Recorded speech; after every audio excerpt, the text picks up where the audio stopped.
오늘 본문이었던 말씀을 함께 읽어볼까요?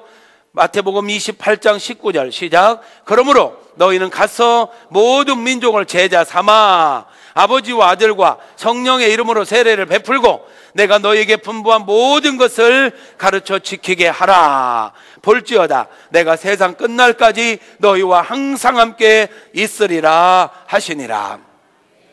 예수님께서 이 땅에 오셔서 공생애를 지내면서 제자들 12명을 택하시고 3년 동안 그들과 함께 하신 후에 마지막 유언으로 남기신 말씀이에요.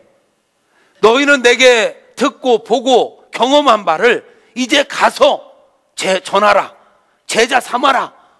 그리고 이 모든 것들을 가르쳐 지키게 하라. 그렇게 살아가는 자에게는 하늘과 땅의 권세를 가진 주님이 세상 끝날까지 항상 함께 있겠다 약속하셨습니다. 사랑하는 성도 여러분, 하늘과 땅의 권세를 가진 주님과 동행할 수 있는 비결은 주님의 비전, 주님의 명령을 붙잡고 제자 되고 제사 삼는 삶을 살아갈 때 하늘과 땅의 권세를 가진 주님이 동행해 주실 것입니다. 그렇게 살아가기를 소망합니다. 그러면 제자가 뭐냐? 우리가 얘기하는, 우리가 추구하고자 하는 제자가 뭐냐? 설명이 나와 있습니다. 제자란 함께 읽습니다. 시작.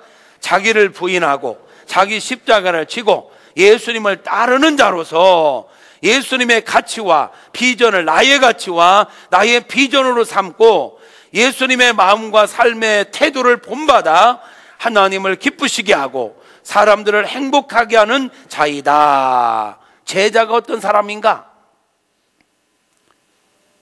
마가복음 8장 34절에 보니까 이렇게 시작. 무리와 제자들을 불러 이르시되 누구든지 나를 따라오려거든 자기를 부인하고 자기 십자가를 지고 나를 따를 것이니라. 예수님께서 말씀하신 거예요. 누구든지 나를 따르려면 먼저 자기를 부인하래요. 옛날 가치, 옛날 습관, 내 고집, 내 생각을 내려놓고 하나님의 가치를 가지라는 거예요. 하나님의 삶의 원칙을 가지라는 거예요. 그리고 자기 십자가를 지래요. 목숨 걸으라는 얘기예요. 당시 십자가를 진다는 건 죽는다는 거예요. 그러므로 우리가 주님을 따른다는 건 정말 내가 주님을 위해서 한번 멋지게 살아보겠다. 목숨 걸고 주님 앞에 한번 멋지게 주님을 따라가야겠다. 이런 결단을 하는 거예요. 그 자기 십자가를 지고 나를 따르라. 그래서 예수님의 가치와 예수님의 비전을 나의 가치와 나의 비전으로 예수님의 마음과 삶의 태도를 본받아 나 또한 그렇게, 그래서 위로는 하나님을 기쁘시게 하고 밑으로는 모든 사람들을 행복하게 하며 사는 자, 이게 제가 이야기하고 싶은 제자도입니다. 사랑하는 성도 여러분, 제자로 살아갑시다. 하나님을 기쁘시게 하고 사람들을 행복하게 하는 그런 삶을 살아갈 수 있기를 바랍니다. 아멘. 하나님을 어떻게 하든지 기쁘시게 해드리고 어떻게든 사람을 이용해 먹으려고 하지 말고 사람들을 아프게 하려고 하지 말고 사람들을 행복하게 하는 나의 말 한마디, 나의 행동 하나하나를 통해서 사람들을 행복하게 하는 그런 가치를 가지고 살아야 돼요. 어떻게 하면 내가 내 가족들을, 내 주변에 있는 사람들을 행복하게 해줄까? 예수 믿는 사람들은 당연히 그렇게 살아야 되는 거 아닙니까? 그래요. 행복하게 하며 살아갈 수 있기를 축복합니다. 이 일을 위해서, 다시 읽어요. 이 일을 위하여 하나님은요, 사람을 부르시고 함께 하시고 보내셨던 예수님처럼 우리도 부르심을 따라 주님 앞에 나왔으니 이제 예수님 앞에 머물면서 진실하고 성숙한 제자가 되어 삶의 현장으로 나가 자녀와 이웃들을 전도하여 제자 삼는 삶을 살아간다. 여러분, 우리 주님께서 저와 여러분을 부르신 이유는요, 제자 되고 제자 삼는 삶을 살라고 부르신 거예요. 그러므로 이 일을 위하여 주님이 우리를 부르시고 함께 하시고 제자들을 보내셨던 것처럼 우리 또한 주님의 부르심에 따라 지금 여기 나왔어요. 나왔어요. 그러면 이제 우리가 뭐 해야 됩니까? 주님 앞에 머물러야 돼요. 주님 앞에 머문다는 것은 예배 생활을 한다는 거예요. 기도 생활을 한다는 거예요. 말씀을 읽고 말씀 묵상하는 생활을 한다는 거예요. 이런 시간들을 통해서 주님을 더 닮아가고 주님의 능력을 덧입는 겁니다. 할렐루야. 그래서 우리가 진실하고 성숙한 제자가 되어, 중요한 것, 제자가 되는 게 목적이 아니에요. 제자로 살아가기 위해서 제자가 되는 거예요. 이렇게 우리가 예배드리고 기도하고 은혜 받는 이유가 뭡니까? 삶의 현장으로 나가서 선한 영향력을 끼치기 위함이에요. 이걸 놓치면 안 돼요. 근데 많은 조국교회 성도님들이 교회 와서 예배 드리고 기도하면서 은혜 받는 건 잘하는데 삶의 현장에 나가서 받은 은혜를 흘려보내고 하나님의 말씀대로 살아가는 부분에 있어서는 많이 약해요. 그러면 안 됩니다, 여러분. 우리는 삶의 현장에 나가서 선한 영향력을 끼치는 그러한 진짜 제자다운 제자가 되어야 될 것입니다. 그러기 위해서 표를 이루기 위한 실천 목표를 정해봤습니다. 바울의 고백이 나의 고백이 되기까지 교육훈련을 멈추지 않는다. 같이 읽어봐요. 시작. 바울의 고백이 나의 고백이 되기까지 교육훈련을 멈추지 않는다. 여러분, 바울의 고백이 나의 고백이 되기를 바랍니다. 그렇게 되기까지 교육을 받고 그 받은 것이 내 삶의 인격이 되고 정말 습관이 되기까지 트레이닝을 해. 끊임없이 반복 훈련을 해야 돼요. 하루아침에 여러분이 설교 한번 들었다고 해서, 오늘 교회에 한번 나왔다고 해서 하루아침에 제자가 되는 게 아니에요. 바울의 고백을 할 수 있는 게 아니에요. 바울이 어떤 고백을 합니까? 고린도전서 11장 1절에 보니까 이런 고백을 해요. 같이요. 내가 그리스도를 본받는 자가 된 것 같이 너희는 나를 본받는 자가 되라. 여러분, 이 고백이 저와 여러분의 고백이 됐으면 좋겠습니다. 내가 그리스도를 본받는 자 된 것 같이. 바울은요, 자기가 먼저 예수님을 본받았어요. 그리고 자기가 섬기는 모든 성도님들에게 나를 본받으시오 라고 얘기했단 말이에요. 우리들이 말이에요, 이런 고백을 할 수 있다면 얼마나 멋집니까? 이런 고백을 진짜 당당하게 할 수 있는 성도라면 정말 신앙생활 잘하는 거죠. 내가 그리스도를 본받는 자가 된 것 같이 자녀들에게도 너희는 나를 본받는 자가 되라. 아빠를 본받는 자가 되라. 엄마를 본받는 자가 되라. 이렇게 말할 수 있는 자가 되어야 됩니다. 전도 대상자들에게도 내가 예수님을 본받은 것처럼 당신은 이제 나를 본받으면 됩니다. 나처럼 하면 됩니다. 라고 말할 수 있는 그 지경까지 우리 신앙이 성장해야 되는 것입니다. 그런데 어떻습니까? 많은 이들이 전도하면서도 교회 와서는 주님을 믿는 거지 사람을 믿는 게 아니니까 절대로 사람을 바라보지 말고 나도 바라보지 말고 오직 주님만 바라봐야 돼요. 알았죠? 맞는 말이요, 틀린 말이요? 이거 맞기는 맞는데 맞다고 해야 되나?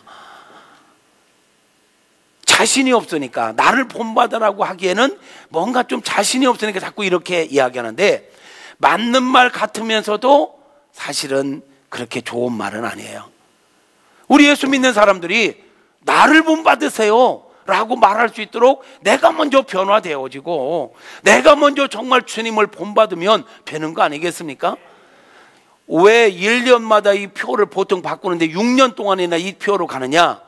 이렇게 말하기가 쉽지 않기 때문에 5년 동안 이 같은 주제를 가지고 한번 노력해 보자라는 거예요. 아멘입니까? 우리 2020년도가 되면 정말 우리 모두가 자녀들에게 너희들은 아빠처럼 신앙생활하면 돼. 아빠 엄마처럼 세상을 살아가면 돼. 이렇게 당당하게 말할 수 있는 성숙한 주님의 제자들이 될 수 있기를 소망합니다. 할렐루야. 우리 믿음의 후배들에게도 나를 본받으십시오 말할 수 있도록 말이에요. 아멘. 교회 생활말이 아니고 가정생활도 직장생활도 제자는 교회에서만 제자가 아니죠. 삶의 전 영역에서 주님의 제자답게 살아가야 될 것입니다. 그렇게 되어지기를 주님의 이름으로 축복합니다.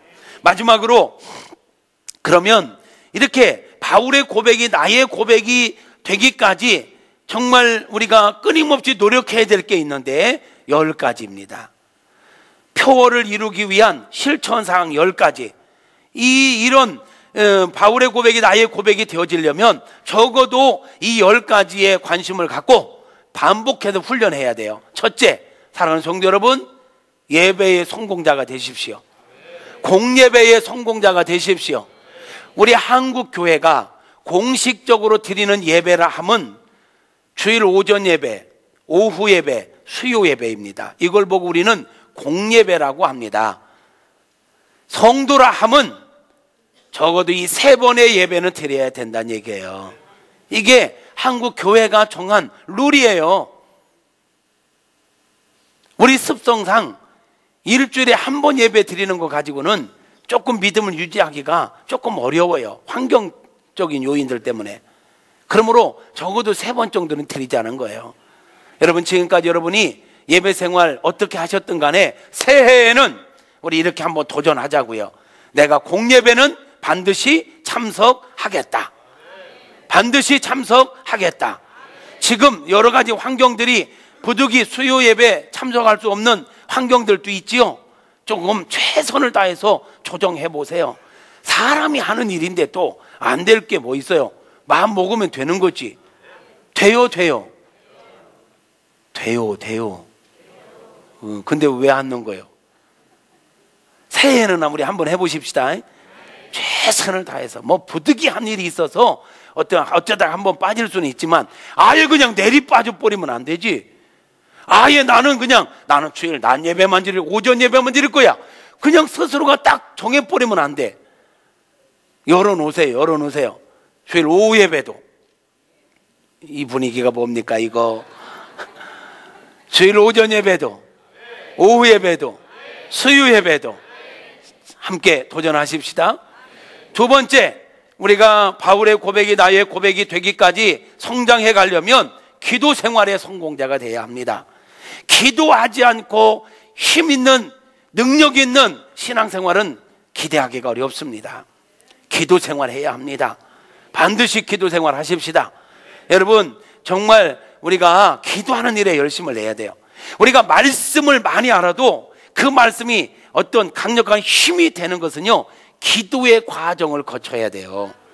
그래서 이 예배와 말씀과 기도는 이 두 축이에요. 이게 함께 가야 됩니다. 예배만 드린다, 기도 생활 없이 힘을 못 씁니다. 말씀을 많이 읽는다, 기도 않고, 이것도 힘을 못 씁니다. 기도와 말씀 그리고 예배가 함께 가야 됩니다. 제자로 살아가기 위해서는 가장 기본적으로 해야 될 게 3가지가 있어요. 첫째, 예배자가 돼야 됩니다. 예배에 목숨 거십시오. 사소한 거에 목숨 걸지 말고 예배에 목숨 겁시다. 기도 생활에 목숨 겁시다. 그 다음에 말씀 읽기와 말씀 묵상, 이 3가지는요 제자로 살아가는 데 기본입니다. 제자가 되겠다고 하면서 예배 생활을 않는다? 기도 생활을 않는다? 말씀을 읽지도 않고 묵상도 하지 않는다? 이거는 불가능합니다. 도전합시다. 지금까지 어떻게 해왔든지 간에 새해에 내가 예배의 성공자가 되리라, 기도 생활의 성공자가 되리라, 잃어버렸던 기도의 야성을 회복할 수 있기를 바랍니다. 새벽 기도에도 도전하십시오. 새벽 기도에 너무 많이 참석을 못하고 있어요. 안 됩니다. 물론 그 외의 시간, 여러분 시간 정하고 기도하시겠지만 그래도 새벽을 깨워 기도하는 건 성경적으로 보나 신앙의 교회의 역사로 보나 절대 중요합니다. 성경에서도 새벽에 내가 너를 도우리라 말씀하셨고, 놀라운 기적, 획을 긋는 기적들은 언제 많이 이루어졌느냐? 새벽에 이루어졌습니다. 홍해바다가 갈라진 것도 새벽이요, 여리고성이 무너진 것도 새벽이요, 하나님의 거룩한 역사는 새벽에 많이 일어났어요. 그러므로 새벽은 하나님과 깊이 만나는 시간이고 기적을 내 인생 가운데 끌어들이는 특별한 시간인 것입니다. 그러므로 여러분, 우리 전 세계에서 한국 교회만이 가지고 있는 특별한 은총, 이 새벽 기도에 쉽지는 않아요. 일주일 내내 하기 힘들면 반절만 하자고, 반절만. 어차피 토요일 주일 쉬고, 그죠? 그러니까 월, 화, 수, 목, 금 5일이야. 5일. 우리 교회 같은 새벽기도가 5일. 5일 중에 반절 하면 3번만 해. 3번만. 새벽기도도 하시고, 우리는 금요 기도회 대신에 토요 기도회가 있습니다. 토요 기도회, 토요일 저녁 7시 반부터 있는 토요 기도회에 여러분 전 성도가, 새벽 기도회는 전 성도가 하면 좋지만 그리 못해도 일주일에 한 번이라도 우리가 부르짖어 기도하는 시간을 가져야 됩니다. 토요 기도회도 전 성도님들이 참여할 수 있기를 축복합니다. 그래서 이 바울의 고백이 나의 고백이 되게 하기까지는요, 예배의 성공자, 기도 생활의 성공자, 말씀 읽기와 묵상의 성공자가 되어야 합니다. 그리고 교육 훈련에 교회에서 뭔가 교육받는 일에 열심히 참여할 수 있기를 바랍니다. 한 달에 한 권 이상은 책을 읽을 수 있기를 바랍니다. 소그룹 활성화를 위해서 여러분 적극적으로 소그룹 활동을 할 수 있기를 바랍니다. 그리고 우리가 건강한 사람이 되고 건강한 신앙생활을 하기 위해서는 인맥 관리를 잘해야 하는데, 사람이 인맥 관리는 세 그룹입니다. 멘토가 있어야 합니다. 그래야 사람이 발전합니다. 근데 보통 사람들은 친구하고 나보다 못한 사람하고만 어울리려고는 경향이 있어요. 왜? 그래야 편하고 그래야 대장 노릇하니까. 좀 나보다 월등히 뛰어난 사람들하고 만나면 솔직히 말해서 부담스러워요. 그리고 그대 앞에만 서면 왠지 내가 작아지는 게 싫어. 그래서 자꾸 그런 모임을 회피하는데, 그러면 발전이 안 돼요. 성장하지 않습니다. 나보다 월등히 나은 사람들과 만나면요, 기능 죽어도 그냥 거기 가서 많은 대화를 못해도 그들이 이야기하는 거 한마디만 들어도요, 몇십 년의 노하우가 그 말 한마디에 나오거든요. 그럼 반드시 멘토가 있어야 됩니다. 그래서 멘토가 있어야 되고요, 또 늘 멘토하고만 있으면 내 자존감 너무 낮아져. 그러니까 마음껏 풀을 수 있는 친구가 있어야 돼. 친구가. 그리고 또 하나, 받은 은혜를 흘려보낼 수 있는 멘티가 있어야 돼요. 인맥 관리 세 그룹이 반드시 있어야 건강하게 우리가 성장하고 건강한 생활을 할 수 있게 되는 것입니다. 멘토와의 관계 성공자가 되시길 바랍니다. 행복한 가정생활들을 할 수 있기를 축복합니다. 가정생활 잘 하셔야 합니다. 사회에서 아무리 인정받고 사회에서 아무리 높은 돈을 벌고 명예를 갖고 했다 할지라도 가정이 화목하지 않으면 안 돼요. 여러분, 가정이 사랑과 믿음과 사랑이 넘치기를 바랍니다. 믿음의 명문 가문을 이루어갈 수 있기를 축복합니다. 여러분의 가정의 웃음이 끊이지 않기를 바랍니다. 감사가 끊이지 않기를 바랍니다. 가족 간의 소통이 잘 이루어질 수 있기를 축복합니다. 또 하나, 사회생활에서 성공자가 돼야 됩니다. 아멘입니까? 앞에서도 얘기했지만 교회에서는 신실한 믿음의 사람 같은데 사회생활은 엉망인 사람들이 있어요. 여러분들이 삶의 현장 속에 어떻게 사는지 많이 정보가 들어와요.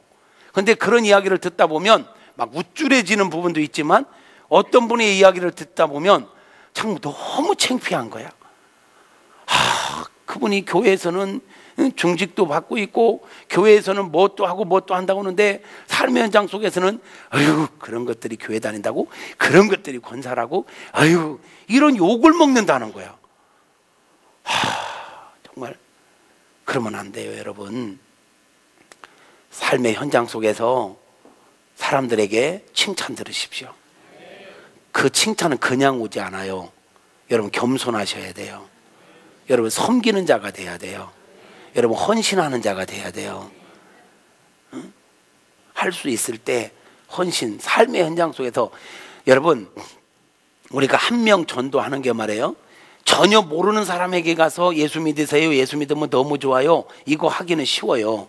그런데요, 나와 늘 함께하고 있는 집안 식구들, 직장 동료들, 이웃집 사람들에게 이 얘기하는 건요 쉽지 않지요. 그들에게는 말보다 우리의 삶의 전도가 필요합니다. 저 사람 살아가는 모습을 보니까, 저 사람 말하는 걸 들으니까, 야, 정말 예수 믿는 사람 다르다. 저 사람이 믿는 예수라면 나도 믿고 싶다, 이런 말을 들어야 됩니다. 그런 말을 들을 수 있기를 바랍니다. 자기 자신을 돌아보세요. 지금 여러분의 언행을 한번 돌아보시면서 내 주변에 있는 사람들이 나를 보면서 하나님에 대해서 좋게 생각했을까, 나쁘게 생각했을까? 교회에 대해서 좋게 생각했을까, 나쁘게 생각했을까? 아무리 이 시대가 개인주의화가 팽배해졌고 이래 했다고 해도 적어도 예수님의 말씀을 듣는 우리는, 예수님의 제자가 되겠다고는 우리는 달라야 돼요. 다른 사람들입니다. 성도로 살아간다라는 것은 다른 사람이라는 거예요. 그리스도인이라는 이름 자체가 처음에 어떻게 시작됐습니까? 우리와 다른 사람들이라는 뜻이에요. 사람들이요, 저 사람들 우리와 달라. 생각하는 것도 다르고 말하는 것도 다르고 가치관이 달라. 우리와 다른 족속들. 가만히 보니까 예수를 따르는 사람들이래. 예수. 그래서 예수쟁이들, 예수꾼들, 이런 말을 쓴 거예요. 그거 나쁜 말이 아닙니다. 성도란 구별된 자잖아요. 세상 가운데서 구별되게 살아가기 위해서, 구별된 모습으로 살아가기 위해서 구별된 자들의 공동체가 교회예요. 그게 바로 성도예요. 그러면 당연히 세상 사람들과 다른 가치관을 가지고 다른 삶의 모습을 가지고 살아가는 것은 당연한 것입니다. 그러므로 세상 사람들보다 좀 나아야지요. 생각하는 게 낫고 말하는 게 낫고 우리 행하는 게 나아야지요. 할렐루야. 사회생활의 성공자들이 되시길 바랍니다. 제가 이야기하는 사회생활의 성공자는 세상적으로 돈 많이 벌고 높은 자리에 올라가고 그것만 얘기하는 게 아니에요. 사회 속에서 우리가 어떤 자리에 있든 무엇을 하든 그곳에서 칭찬 듣는 자가 되라는 거예요.